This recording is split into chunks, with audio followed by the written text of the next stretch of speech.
The first time I realized something was wrong, no one said it out loud. They just stopped saying my name.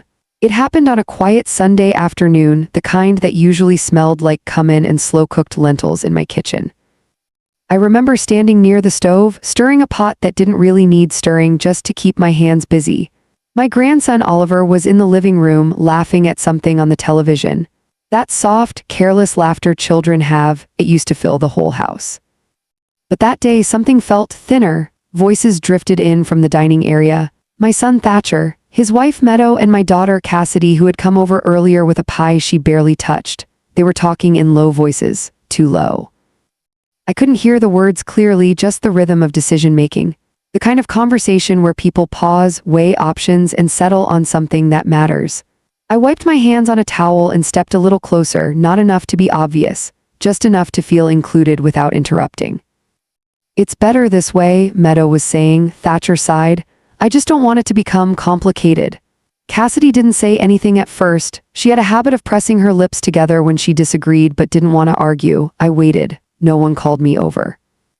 No one said, "Mom, what do you think?" It was a small thing, so small I almost convinced myself it wasn't anything at all, but I noticed. At 62, you begin to notice the spaces people leave around you. I stepped into the dining room anyway, forcing a soft smile. "What's better which way?" The conversation stopped, not paused, stopped. 3 pairs of eyes turned toward me, each carrying a different kind of discomfort. Meadow recovered first, as she often did. She smiled, but it didn't reach her eyes. "Oh, we were just talking about repainting the guest room." "Repainting?" I repeated, glancing at Thatcher. He nodded quickly, too quickly. "Yeah, just freshening things up." I looked at Cassidy. She avoided my eyes. That was when something settled quietly inside my chest. Not anger, not yet, just a shift. The kind that feels like a door closing somewhere deep in the house you thought you knew by heart. I nodded. "Well, that sounds nice." And I went back to the kitchen. I stirred the pot again, though the lentils had already softened. I told myself I was imagining things, that families talk, that decisions happen in small pockets, that not every conversation needs to include everyone, that I was still part of this family. I repeated that last thought a few times, like a prayer I wasn't entirely sure I believed. Before that day, my life had been simple, not easy, but steady. I had lived in that house for 34 years. Every wall carried a memory. The faint scratch near the hallway came from when Thatcher tried to ride his bicycle indoors at age 7. The chipped corner of the dining table was from a birthday party where Cassidy insisted on dancing with her shoes still on. Even the kitchen tiles, worn and slightly uneven, had been laid by my husband Robert during a summer when we had more hope than money. Robert passed away 6 years ago. A quiet passing, a gentle exit if there is such a thing. After that, the house grew quieter but not empty. My children made sure of that. They visited often, called me every few days, brought groceries I didn't ask for and fixed things that weren't broken. Thatcher moved closer after his marriage to Meadow. They bought a house just 15 minutes away, close enough for Sunday dinners, close enough for Oliver to run into my arms without hesitation. Cassidy, on the other hand, never stayed in one place for long, but she always came back, sometimes with stories, sometimes with silence. I was the center, not in a grand way, just naturally. If there was a birthday, it happened at my house. If there was a disagreement, it found its way to my table. If there was a decision, my voice was part of it, not because I demanded it. Because it had always been that way until it wasn't. A week after that Sunday, I noticed it again. This time it wasn't voices, it was absence. Thatcher came over that evening alone, no Meadow, no Oliver. That in itself was unusual. He stood at the doorway for a moment longer than necessary, like he was deciding whether to step inside or turn back. "Everything okay?" I asked, stepping aside. "Yeah," he said, but his tone didn't match the word. "Just thought I'd check on you." I smiled. "You usually bring half your household when you check on me." He let out a small laugh. It sounded forced. We sat in the living room, the same place where Robert used to read his newspaper every evening. The same chair Thatcher now occupied, though he never quite sat the way his father did. I made tea. When I returned, he was looking at his phone, not scrolling, just staring. I handed him the cup. "Is Meadow all right?" "Yeah," he said, "she's just busy." "Busy with what?" He hesitated just for a second, but long enough. "Work stuff." Meadow hadn't worked in over a year. I sat across from him, folding my hands in my lap. "Thatcher." He looked up. When you were little, I said softly, you used to lie about eating cookies before dinner. You'd always say nothing, even with crumbs still on your shirt. A faint smile touched his lips. I remember. You were never very good at hiding things. The smile faded. The room grew quiet. The clock on the wall ticked louder than usual. I'm not lying, he said finally, but his voice lacked conviction. I nodded slowly. All right. I didn't press, not because I wasn't curious, but because I felt something delicate in the air. Like if I pushed too hard, whatever truth was there might shatter or disappear completely. We talked about small things after that. The weather, Oliver's school, a neighbor who had painted her house a color that didn't quite suit it, ordinary conversation, but underneath it there was distance. A thin, invisible layer between us. When he left, he hugged me a little tighter than usual, or maybe I imagined that too. I stood at the doorway long after his car disappeared down the street, and for the first time in years, my house felt unfamiliar, not empty. Just different, like something had been quietly rearranged while I wasn't looking, and I had no idea what was missing yet, only that it mattered. That night, I couldn't sleep. I lay in bed, staring at the ceiling, listening to the soft hum of the fan.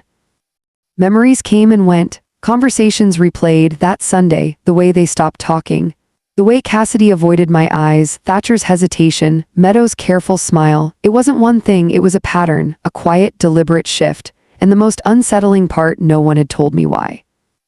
I turned to my side and reached for the empty space beside me, a habit I hadn't quite broken even after 6 years. Robert, I whispered into the darkness, I think something's changing. The room, of course, offered no answer, but deep down I already knew. I just didn't know how far it had gone or what it would cost me to find out. The next morning I made a decision, a small one. I would pay attention, not confront, not accuse, just observe, because sometimes the truth doesn't arrive with a loud announcement.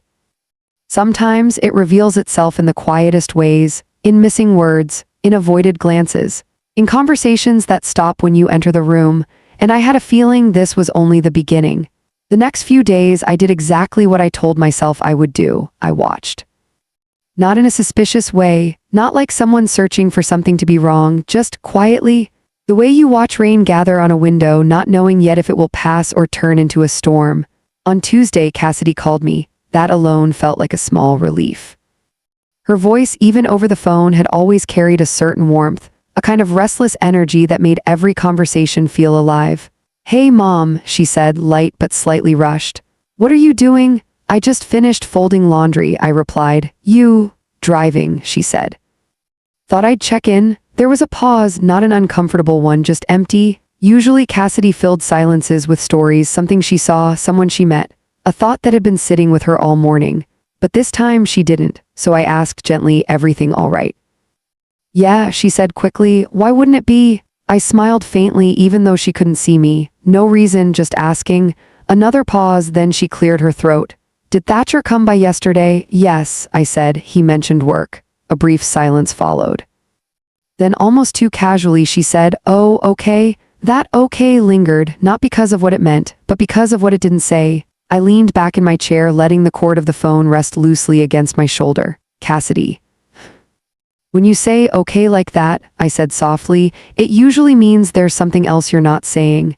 She let out a small breath, not quite a sigh. You always do that, she murmured. Do what? Notice things. I didn't respond right away because that was true. And lately, it felt like noticing was all I had left. I get it from being your mother, I said. That earned a quiet laugh. For a moment, it felt like things might return to normal. But then she said something that settled heavily in my chest. Mom, if there was something important going on, she began slowly, you'd want to know, right? The question caught me off guard. Of course, I said. Why wouldn't I? She didn't answer immediately. I could hear the faint sound of her turn signal clicking in the background. Even if, she hesitated, choosing her words carefully, even if it wasn't something you'd agree with, I sat up a little straighter. Cassidy, I said, my voice calm but steady, you're asking a strange question. I know, is there something I should know? No, she said quickly, too quickly. No, I was just speaking in general. General, that word has a way of hiding specifics. I pressed my lips together, then nodded to myself. Well, yes, I'd want to know. Agreement can come later. But I don't like being kept in the dark. She was quiet for a long moment. Then she said very softly, yeah, I figured. Before I could respond, she added, "I have to go, Mom, I'll call you later." The line went silent. I stayed there for a while, holding the receiver long after the call had ended. Her question echoed in my mind.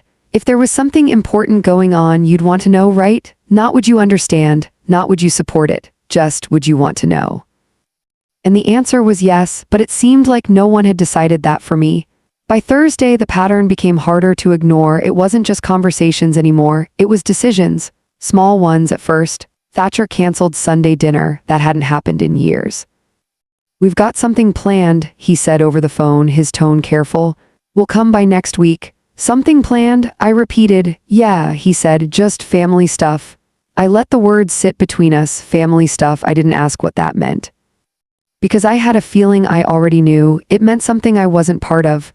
"That's all right," I said gently. "Enjoy your time." "Thanks, Mom." His voice softened slightly. "We'll make it up to you." I smiled, though he couldn't see it. "It's not something that needs making up." But after we hung up, the house felt quieter than usual. Sunday had always been my anchor, a fixed point in the week where everything came together. Without it, the days stretched differently, looser, less certain. On Friday afternoon, I went to the grocery store. It was something I had done countless times before, but that day, even that felt slightly unfamiliar. I moved through the aisles slowly, picking up items out of habit more than need. Rice, tomatoes, the brand of tea Thatcher preferred. I paused when I reached the bakery section. There behind the glass were the same small cakes I used to buy for Oliver. Chocolate with a thin layer of frosting and tiny sugar stars on top. He loved those. I almost reached for one, then I stopped. Because I didn't know when I would see him next. And for the first time, I hesitated to buy something that might go uneaten. That hesitation stayed with me longer than I expected. That evening, as I was putting away groceries, I heard my phone buzz.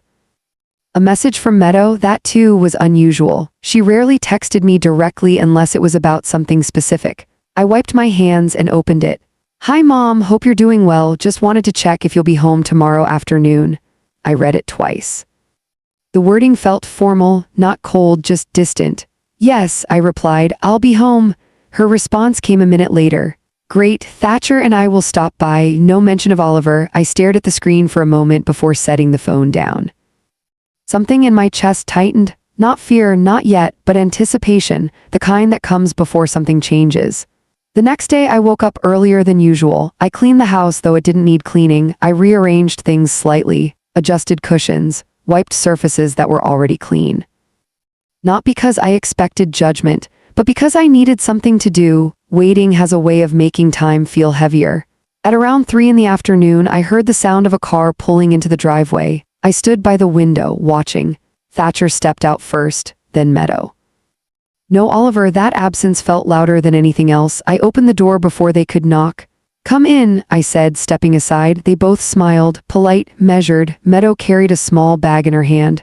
"Hi," she said. "We brought some pastries." "Thank you," I replied. We moved into the living room. They sat side by side on the couch. Close but not relaxed. I took my usual chair across from them. For a moment, no one spoke. Then Thatcher cleared his throat. "Mom," he began, his voice careful, "there's something we wanted to talk to you about." I nodded slowly. My hands rested calmly in my lap, but I could feel the slight tension in my fingers. "All right," I said, "I'm listening." Meadow glanced at Thatcher, then back at me. "We've been discussing some changes," she said. "Changes," another careful word. "What kind of changes?" I asked. Thatcher leaned forward slightly, resting his elbows on his knees. "Well," he said, "it's about the house." "The house, my house." I felt something shift inside me again. That same quiet, closing door. "What about it?" I asked, keeping my voice steady. Meadow spoke this time. "We think it might be time to consider selling it." The words landed softly, but their impact was anything but. For a moment, I didn't react.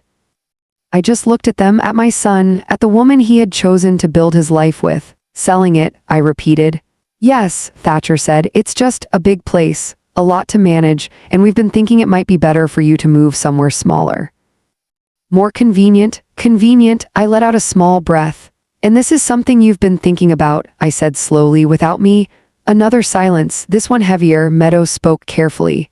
"We wanted to discuss it with you now, after the thinking had already been done. After decisions had already begun to take shape." I nodded. "I see." And in that moment, something became clear. It wasn't just that they were making decisions. It was that my place in those decisions had already been reduced. Quietly, gradually, until now I was being informed, not included.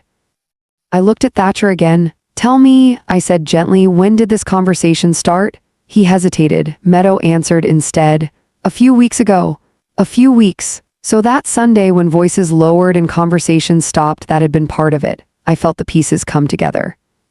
Slowly, painfully, and still no one had explained why I had been left out. I sat back in my chair, folding my hands together again. "All right," I said calmly, "tell me everything." Because if there was one thing I had learned in 62 years, it was this. Sometimes the truth doesn't hurt because of what it is. It hurts because of how long it was kept from you. I didn't raise my voice. That was the first thing I noticed about myself. Even as the words settled between us, even as the meaning of them began to unfold, I stayed calm, not because I wasn't affected, but because something inside me had already started bracing for it. Thatcher leaned forward, his hands clasped tightly together. "We just want what's best for you, Mom," he said. "That's all this is." I nodded once. "And what exactly does best look like?" Meadow answered this time. "We've been looking into some apartments," she said carefully. "Smaller places, less maintenance. Closer to medical facilities, shopping, everything you might need." Everything you might need. The words were practical, thoughtful even, but there was something beneath them that felt unsettling, as if my life had already been reduced to a list of conveniences. "In the house?" I asked. Thatcher exhaled slowly. "It's a good time to sell. The market is strong. You could get a very good price." I looked around the room, at the walls, the furniture, the photographs that had been in the same place for years. "This house isn't just property," I said quietly. "You know that." "I know," he said quickly. "Of course I know, but things change, Mom. We have to think about the future." The future, I let that word sit for a moment. "And in that future," I asked, "where do I stand?" Thatcher blinked, caught off guard. "What do you mean?" "I mean," I said, still calm, "have you already decided what happens to me, where I go, how I live?" "No," Meadow said gently. "That's not what we're saying." "Then what are you saying?" Another pause. This one longer, more honest. Thatcher finally spoke, his voice quieter now. "We're saying it might be time for you to let go of this place." Let go, such a simple phrase, so easy to say, so difficult to live. I folded my hands tighter in my lap. "And when were you planning to tell me?" I asked. "We're telling you now," Meadow said. I shook my head slightly. "No," I said, "you're telling me after you've already discussed it, after you've already looked into apartments, after you've already decided it's a good time to sell." Neither of them spoke, because there was nothing to argue with. The truth, once spoken plainly, doesn't leave much room for defense. I leaned back in my chair. "You've been making decisions about my life," I continued softly, without including me. Thatcher looked down at his hands. "That's not how we meant it," he said, "but that's how it happened." The room grew still. I could hear the faint ticking of the clock again, the same clock that had measured years of birthdays, arguments, laughter, quiet evenings. Now it seemed to mark something else. Distance. Meadow shifted slightly on the couch. "We didn't want to upset you," she said. I looked at her. Her tone was careful, measured, controlled, and for the first time I saw something I hadn't allowed myself to see before, not unkindness, but calculation. "You didn't want to upset me," I repeated, "or you didn't want me to disagree?" Her expression tightened just slightly. "That's not fair," she said, "isn't it?" Thatcher rubbed his forehead, exhaling. "Mom, please, this doesn't have to turn into something bigger than it is." I held his gaze.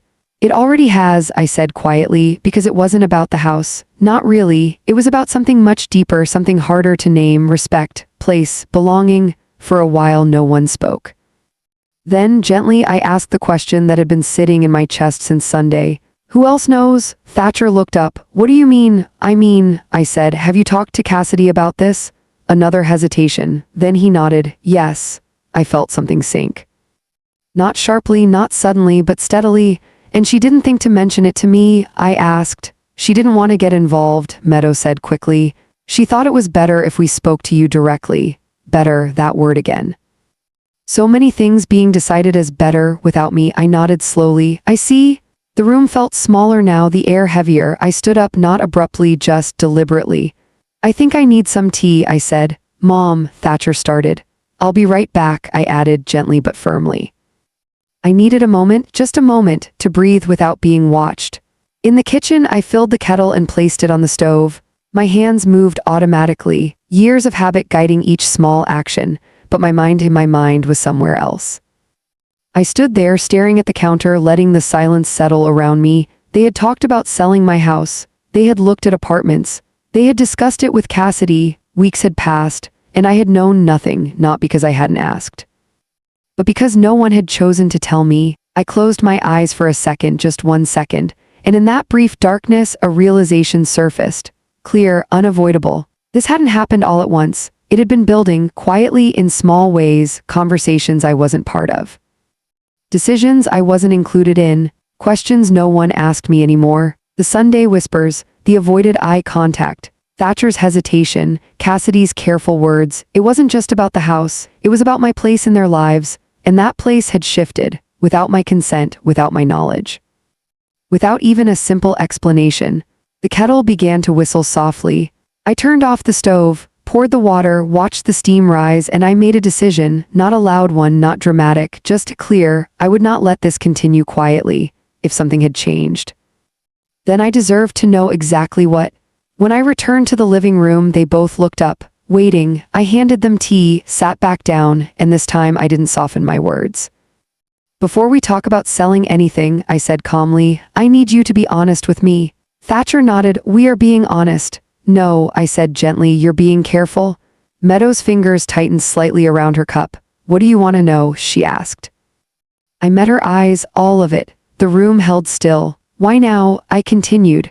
Why this sudden urgency? Why the discussions without me? Why does it feel like something has already been decided? Thatcher opened his mouth, then closed it again. Meadow glanced at him. A silent exchange passed between them, the kind I had seen before, the kind that doesn't need words, and in that moment I understood something else. There was more, much more. Finally, Thatcher spoke.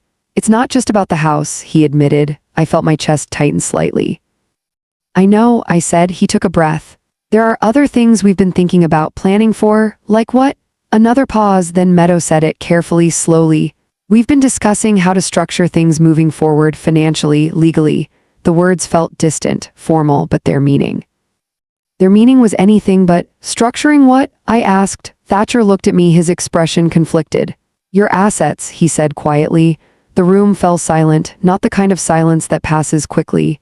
The kind that stays heavy, unmoving. I felt something shift again, deeper this time.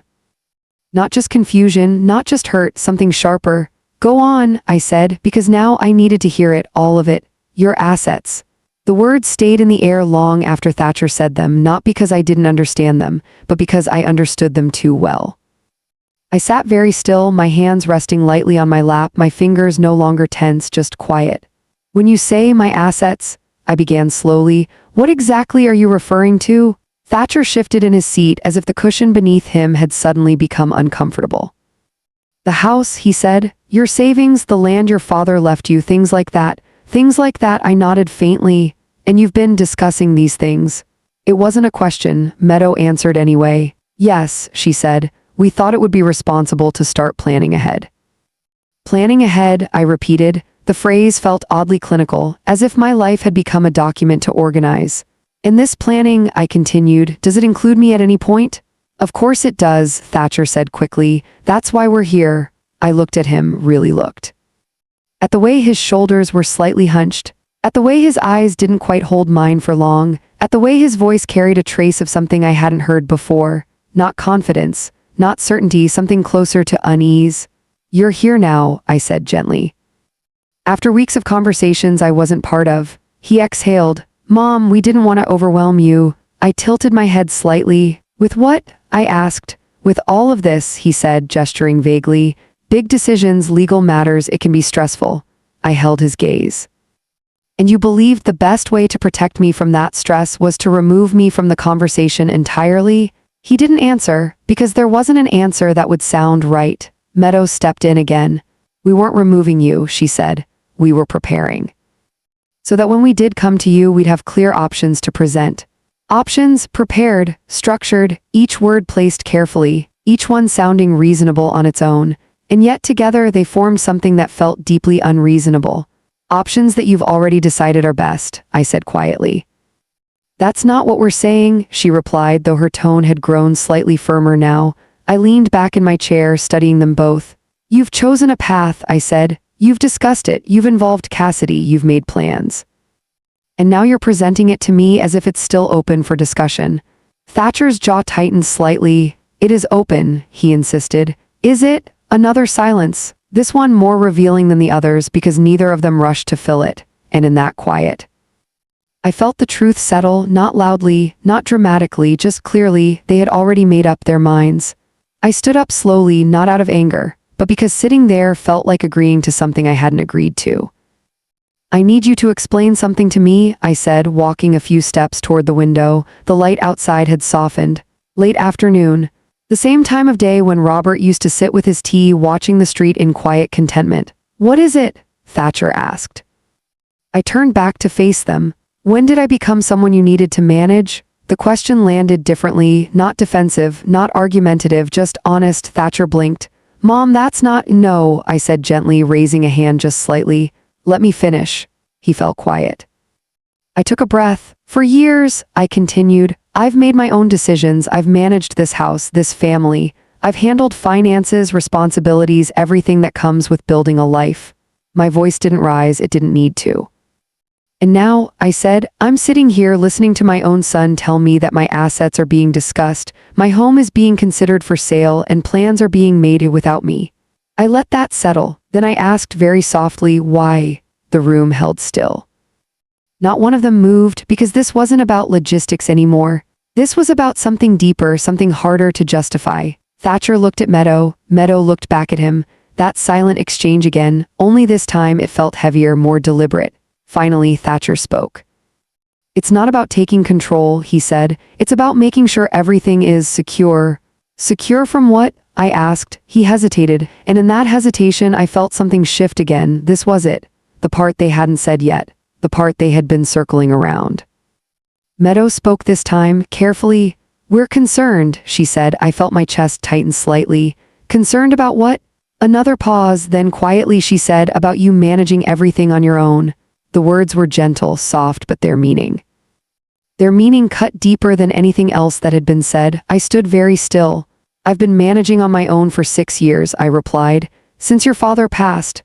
Thatcher nodded quickly. We know that, and you've done an amazing job. This isn't about that. Then what is it about? Meadow's gaze softened slightly, but there was something firm beneath it. It's about the future, she said. Things change as we get older. It's better to plan early than to wait for something unexpected. Unexpected, I let out a slow breath. And what exactly are you expecting? I asked. Thatcher shifted again. It's not about expecting something specific, he said. It's just being practical. Practical, another word that sounded reasonable, until you looked at what it implied. I walked back toward my chair, but I didn't sit. Instead, I stood in front of them, close enough to see every small expression. Tell me honestly, I said, and this time my voice carried something different, not anger, but clarity. Do you believe I'm no longer capable of managing my own life? The question hung in the air.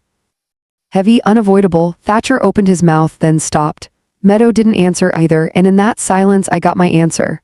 I nodded once, slowly. I see, I said, and for a moment I felt something inside me settle, not peace, but understanding, because now the situation had a shape.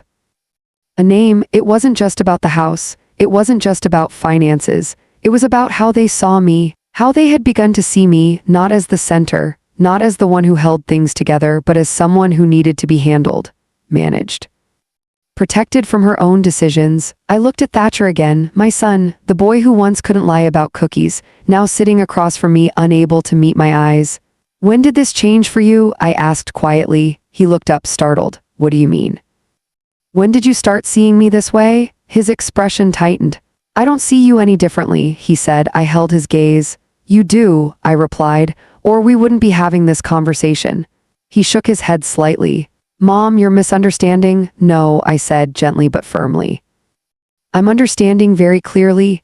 Another silence, this one final, complete, because there was nothing left to soften, nothing left to explain away. The truth had arrived, not loudly, not dramatically, but undeniably. I took a slow breath, then I sat down again, calm, composed. If we're going to talk about my life, I said, then we're going to do it properly. Thatcher nodded cautiously. Okay. I looked between them. And that starts, I continued with complete honesty, no careful wording, no partial explanations, no decisions made in rooms I'm not in. Meadow straightened slightly. That's fair, she said. I nodded. Good, then I leaned forward just slightly.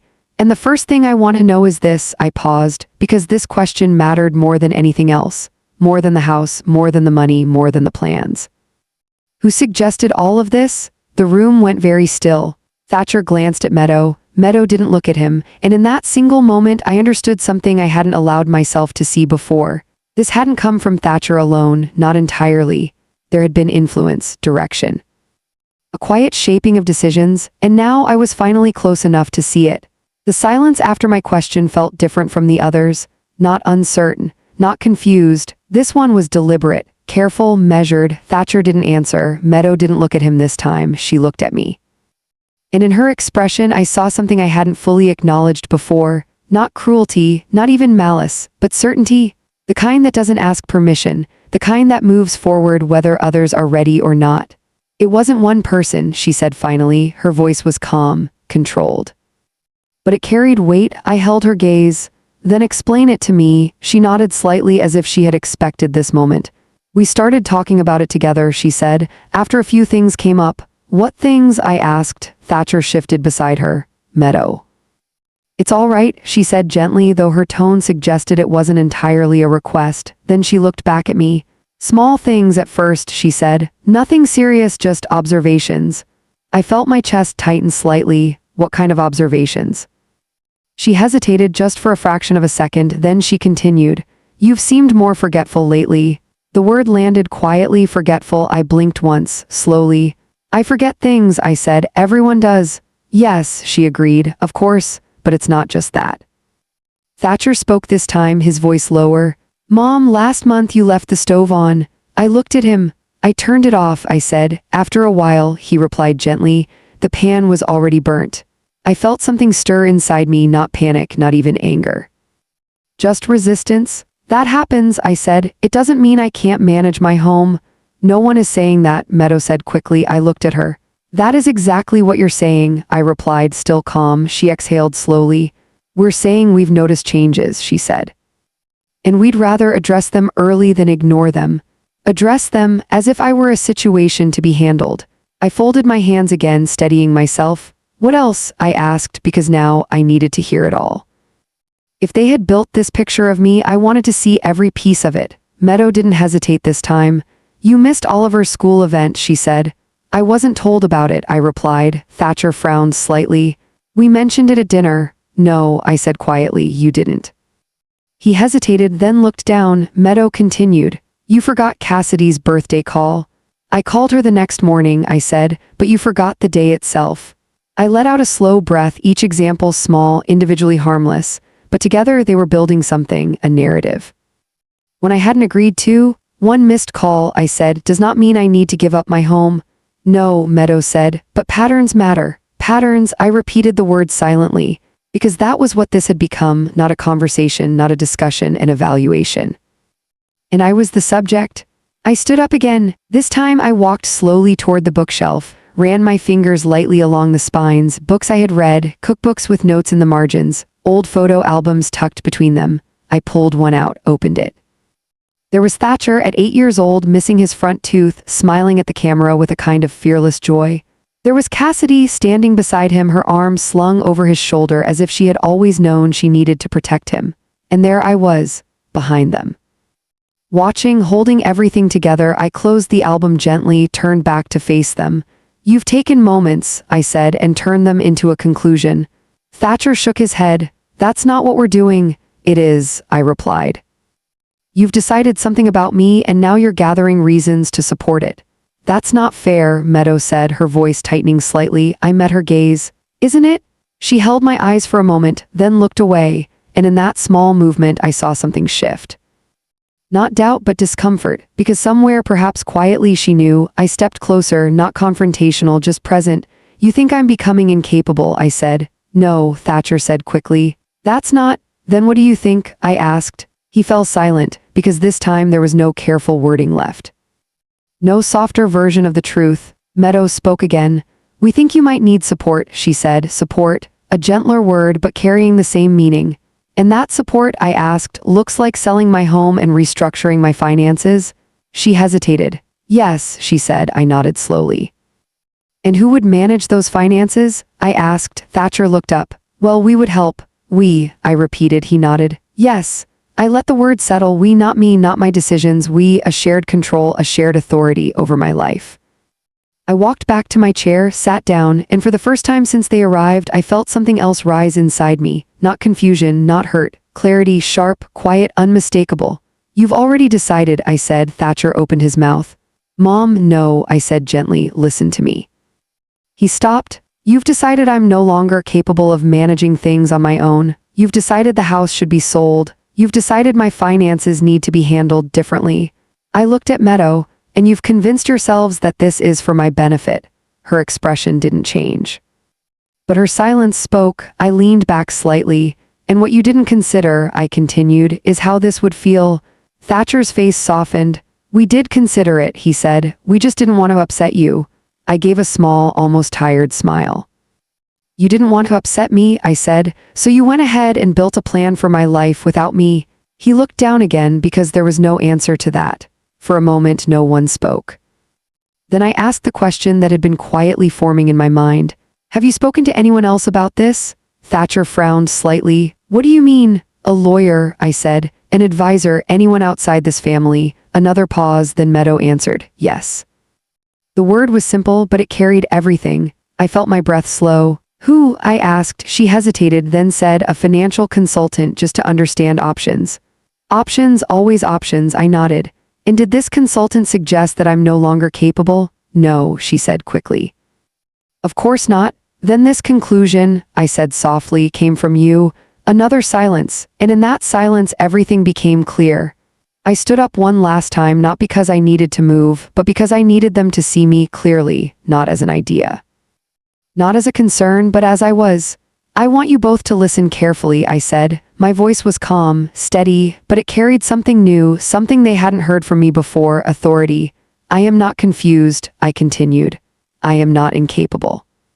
And I am not someone whose life can be quietly rearranged behind her back. Thatcher looked up quickly. Mom, we weren't trying to. I know what you were trying to do, I said gently, and I did. They weren't trying to hurt me, not intentionally.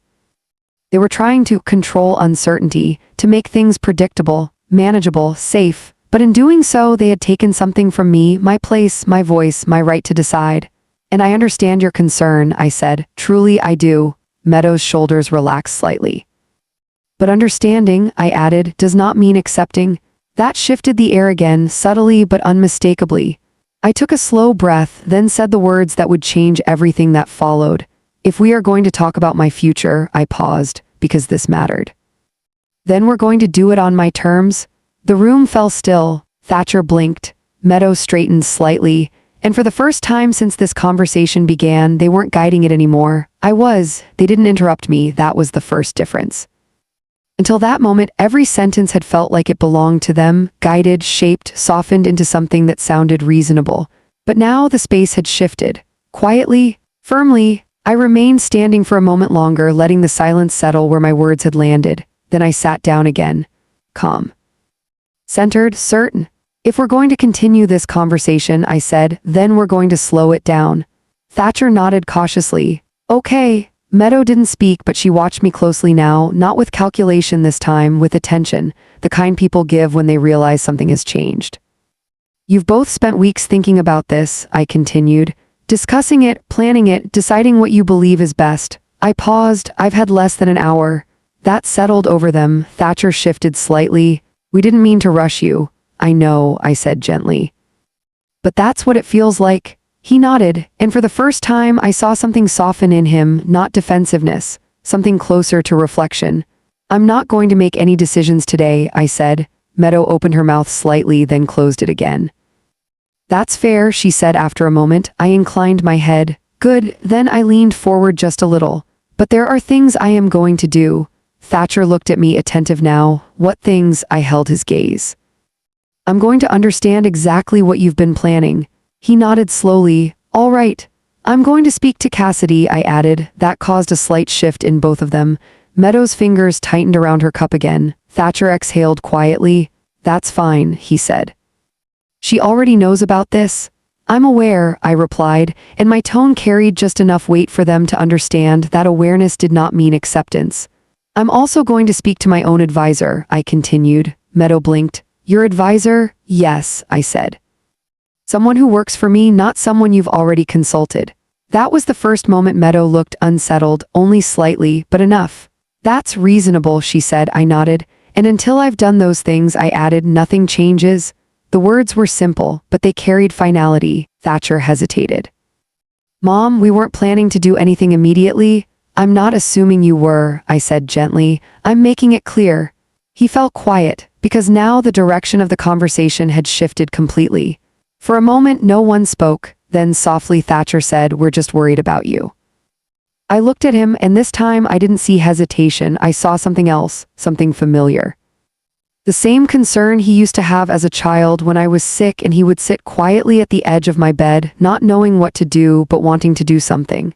I know, I said, and I meant it. Because beneath everything, beneath the planning, the discussions, the decisions made without me, there was concern, misguided perhaps, handled poorly but real. And I appreciate that, I continued. But concern doesn't give you the right to take over my life. His expression tightened slightly. I'm not trying to take over, you are, I said gently, even if you don't see it that way. Meadow spoke again. We're trying to help, she said. I turned to her. And help, I replied, should feel like support, not control. She held my gaze.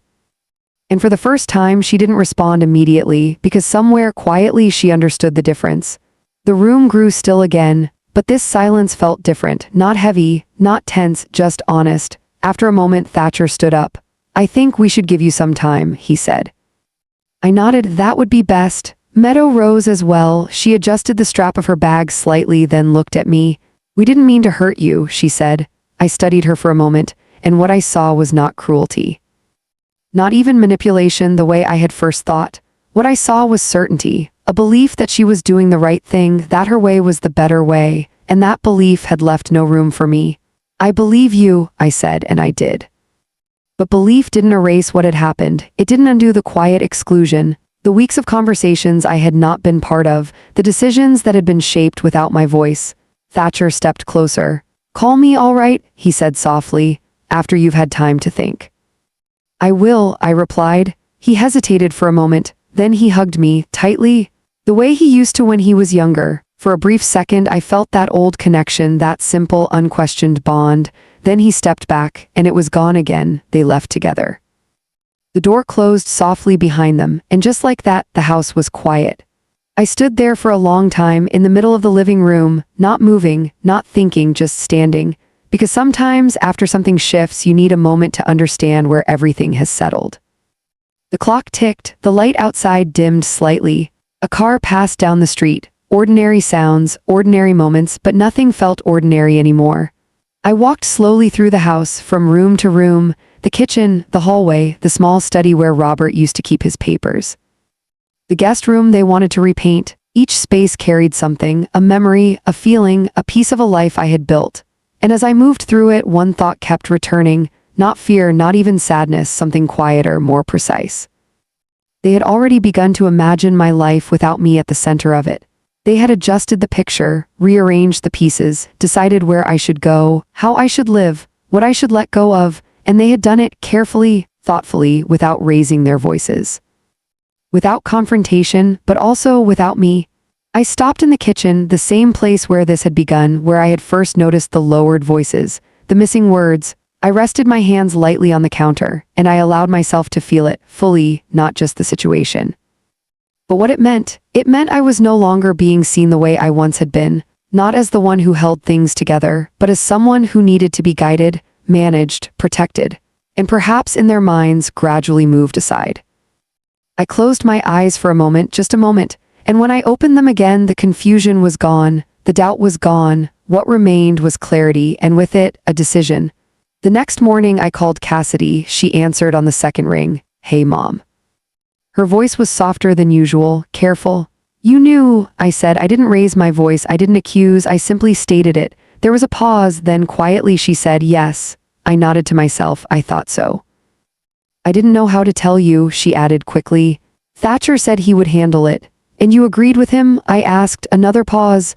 I understood where he was coming from, she said. I let that sit. And where were you coming from? I asked. She didn't answer right away. When she did, her voice was softer.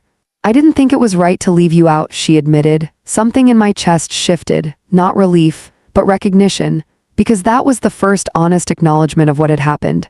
Then why didn't you say something? I asked. I tried, she said quietly. But Meadow, she's very firm about these things, and Thatcher, he listens to her. There it was, the shape of it, clearer now, not just decisions, influence, direction, a quiet steering of the family away from me. I took a slow breath. I see, I said. Mom, Cassidy's voice softened. What are you going to do? I looked around my kitchen at the familiar walls, the familiar light, the life I had built piece by piece, and for the first time since this began. I knew exactly what I needed to do. I'm going to remind them, I said quietly, who I am. The decision didn't feel loud. It didn't come with anger or urgency. It arrived quietly, the way truth often does when you finally stop resisting it. I was not going to argue for my place in my own life. I was going to reclaim it. The following Monday, I dressed with more care than usual, not for appearance, not for anyone else, but because I wanted to feel deliberate, grounded. I chose a simple cream-colored sari I had worn years ago at one of Thatcher's school ceremonies. I remembered how proud he had looked that day, standing on stage, searching for me in the crowd. I adjusted the folds carefully, smoothed the fabric, looked at myself in the mirror. There were lines on my face now, more than before, but my eyes, they were steady, and that steadiness mattered more than anything else. My first stop was not Thatcher's house, not Cassidy's, it was somewhere else, somewhere I hadn't needed to go in years, the office of Mr. Itter, a financial advisor Robert and I had trusted long before Thatcher was old enough to understand what money meant. The building hadn't changed much. The same narrow staircase. The same faint smell of paper and polished wood. When I stepped inside, the receptionist looked up and smiled politely. Good morning, ma'am. Good morning, I replied. Is Mr. Itter available? She glanced at the schedule. I believe he has some time in about 20 minutes. That's fine, I said. I'll wait. I sat down in the small waiting area, hands folded, breathing steady. This wasn't something I rushed, because what I was about to do required clarity. When Mr. Itter stepped out of his office, he paused for a moment when he saw me, then his face softened into recognition. Mrs. Sharma, he said warmly, it's been a long time. It has, I replied. He gestured toward his office. Please come in. The room was just as I remembered, files neatly arranged, a small plant near the window, the same wooden desk where Robert and I had once sat discussing plans for a future we were building together. I took a seat. Mr. Itter settled across from me. What brings you here today? He asked. I held his gaze. I need to review everything, I said. He nodded slowly. Of course. I didn't rush into explanations. I didn't speak about Thatcher or Meadow, not yet. Instead, I asked him to walk me through everything. The house, the savings, the land, every detail, every document, every decision that had been made and every one that hadn't. For over an hour, we spoke, carefully, thoroughly, and as we did, something became very clear. Nothing was out of place. Nothing was unmanaged. Nothing required urgent intervention. Everything was exactly as it should be. At the end of it, Mr. Itter leaned back slightly. You've handled things very well, he said. There's no concern from a financial standpoint. I nodded. I thought so. He studied me for a moment. May I ask, he said gently, why you felt the need to review everything now? I met his gaze. Because someone else has been reviewing it without me. He didn't ask further questions. He didn't need to. Instead, he said something simple. If you ever need formal documentation of your financial standing, I can prepare that. I inclined my head. I would appreciate that. Because I understood something now. This wasn't just about conversations anymore. It was about clarity, evidence, truth in a form that couldn't be quietly reshaped. My next stop was Thatcher's house. I didn't call ahead, not this time, because I wasn't arriving to discuss. I was arriving to be heard. Meadow opened the door. For a brief moment, surprise flickered across her face. Mom, she said, we weren't expecting you. I know, I replied calmly. Is Thatcher home? She hesitated, then stepped aside. He's in the living room. I walked in, steady, unhurried. Thatcher stood when he saw me. Mom, is everything okay? Yes, I said. Everything is very clear. That caught his attention. Meadow followed me in, her expression composed but alert. I took a seat, not in a hesitant way, in a way that made it clear I belonged there. I've spoken to Mr. Ayer, I said. Thatcher frowned slightly. Your advisor? Yes. Meadow's posture shifted slightly. And? She asked, and there is no issue with my finances, I said. No mismanagement, no risk, no urgency. The words were calm, measured, but firm. Thatcher nodded slowly. That's good, he said. It is, I replied. Which makes your concerns interesting. Meadow crossed her arms lightly. We weren't saying there was a problem, she said. We were planning ahead. I understand that, I said, but planning ahead does not require removing me from the process. She didn't respond. I continued. I also asked for a full report, I added, documentation. Just to ensure everything is clear, not just to me but to anyone who might question it. That landed, quietly but effectively, because now this wasn't just my word, it was documented truth. Thatcher stepped closer. Mom, he said gently, we weren't trying to question your ability. But you did, I replied. He paused, because again there was no way around it. You built a plan around the assumption that I was no longer capable, I continued. And you did it without speaking to me first. Meadow exhaled slowly. We were trying to be responsible. I looked at her, and in doing so, I said, you crossed a line. The room grew still, not tense, but serious, because now we were no longer circling the issue, we were standing in it. I leaned forward slightly. There is something you both need to understand, I said. My voice remained calm, but it carried weight. I am not opposed to planning for the future. Thatcher nodded quickly. That's all we wanted. I am opposed, I continued, to being excluded from decisions about my own life.